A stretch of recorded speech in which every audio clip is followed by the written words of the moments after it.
আজকের এই ভিডিও ক্লাসটি সমস্ত ছাত্রছাত্রীদের জন্য।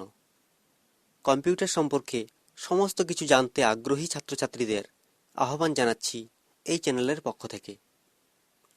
চ্যানেলটির সঙ্গে থাকার জন্য পাশে থাকা লাল রঙের সাবস্ক্রাইব অপশানটির উপর ক্লিক করে বেল আইকনটি বাজিয়ে দিয়ে অল অপশানটি ক্লিক করতে হবে। এবার যে যন্ত্রটা নিয়ে আমরা আলোচনা করব সেটি হলো মার্ক 1। কি নাম বললাম? মার্ক 1। চার্লস বেবেজের পরবর্তীকালে প্রথম সম্পূর্ণ স্বয়ংক্রিয় এবং ইলেকট্রনিক মেকানিক্যাল কম্পিউটারটি হলো কি নাম? মার্ক 1। আইবিএম সংস্থার সহায়তায় বিজ্ঞানী হাওয়ার্ড এ আইকেন, বিজ্ঞানীর নাম কি? হাওয়ার্ড এ আইকেন 1944 খ্রিস্টাব্দে এই স্বয়ংক্রিয় গণক যন্ত্রটি তৈরি করেন। এই কম্পিউটারটি আকারে ছিল অর্থাৎ দৈর্ঘ্যে 50 ফুট। দৈর্ঘ্য কত ছিল?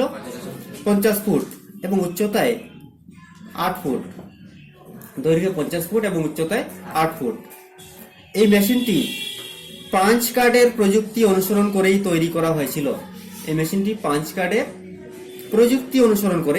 করা হয়েছিল। যন্ত্রটিতে কয়টি বৈদ্যুতিক সুইচ ছিল? 3000টি বৈদ্যুতিক সুইচ ছিল। তাই বৈদ্যুতিক সুইচ ছিল 3000টি এবং যার সাহায্যে সমস্ত প্রকার সাধারণ গাণিতিক সমস্যার সমাধান করা যেত। যোগের ক্ষেত্রে যেমন 0.3 সেকেন্ড এবং বিয়োগের ক্ষেত্রে তেমনি 4.5 সেকেন্ডের মধ্যে যন্ত্রটি কাজ সম্পন্ন করতে পারত। তাই আধুনিক কম্পিউটারে বাইনারি সিস্টেমের উপর ভিত্তি করে এই যন্ত্র তৈরি করা হয়েছিল। বাইনারি সিস্টেম অর্থাৎ বাইনারি সিস্টেমে যেমন সংখ্যা হলো 0 এবং 1, 0 এবং 1, তাই তো?